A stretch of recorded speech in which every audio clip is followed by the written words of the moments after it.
This is the Hegent Carry-On Luggage by Level 8, and today I'll be sharing my thoughts on this luggage to help you determine if it's worth it or not. I did want to cover a couple of very specific things so that you know what to expect when you get this suitcase. Level 8 did send me this so I could review it, however, they had no input into the making of this video or on any of my opinions. Starting with the outside, this Level 8 carry-on is made out of polycarbonate, although it does kind of look like it could be made out of aluminum. While most of the suitcase isn't made out of aluminum, I could tell you which parts are.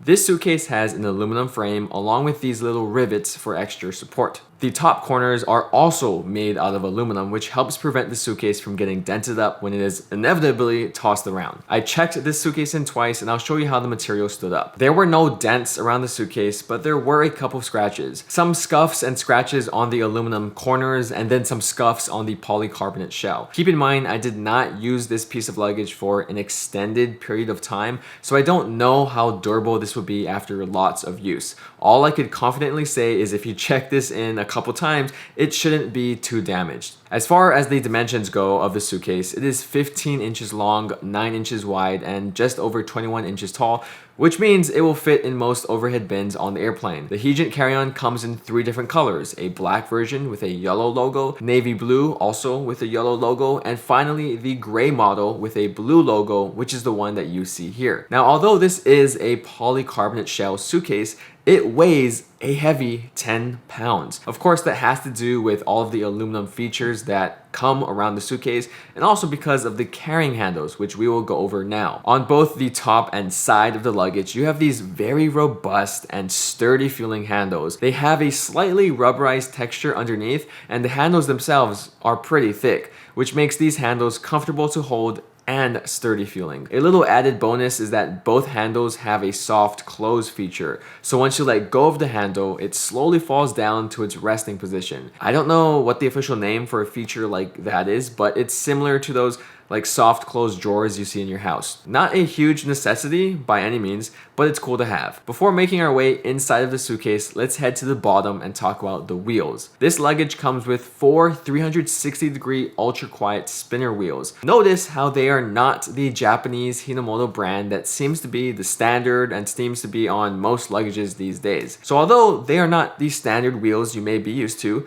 they still get the job done. When I was trolling along the suitcase, I could not tell the difference between this one and one of my other suitcases with Hinomoto wheels. These wheels, of course, performed well on airport floors, carpet, and were decent on bumpy ground outside. I think the main takeaway here is that they are much better quality wheels than the ones on suitcases you may find at TJ Maxx or Macy's. As far as the clamping system goes, it uses 2 TSA approved zipperless locks. I am not a fan of zippers on my suitcases for 2 reasons. The first reason is because opening and closing a zippered suitcase takes way too long. I'm an impatient person and I don't want to circumnavigate my suitcase every time I need to open or close it. Especially when you stuff the suitcase, you have to slowly slide the zipper around. Whereas with these clamps, you just pop 2 locks and you're in and out just like that. The other convenient thing about zippered suitcases is that the TSA locks on those are so finicky. You usually have to use 2 hands to shove the zippers into the actual lock. Once again, zipperless locks like this one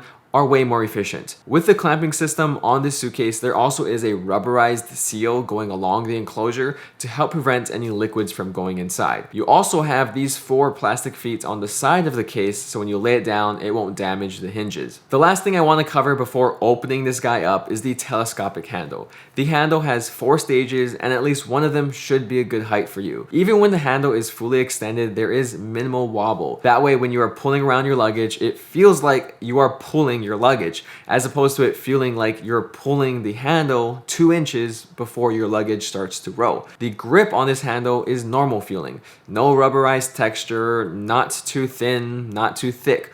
It's a pretty basic and average grip. However, the one comment I want to make is on this button. When I first got the suitcase, the button didn't feel the greatest. It felt loose and wasn't too responsive. Although as I started to use it more and more, it got better and better. Not sure if this was a quality control issue or if you just have to break it in. Either way, now it's working and feeling much better than when I first got it. On the inside of the suitcase, you have 2 different compression methods. On the right side, you have an adjustable Y-shaped strap and a simple compression pad. The compression pad is not attached to the strap. or the suitcase, which means you could easily move it around or remove it if you wanted to. The pad does have a zipper on it for extra storage. This side is also the side with the tubes for the handles, which means you'll probably be putting your smaller items here to fill the gaps. On the left, we have another compression option, which is just a zippered compartment. Inside of that compartment, you have the side without the handle tubes, so you can put your larger items here. Outside of the zipper are two smaller zippered pockets. The lower one is made out of a plastic material, so in case you wanted to go swimming on the way to the airport,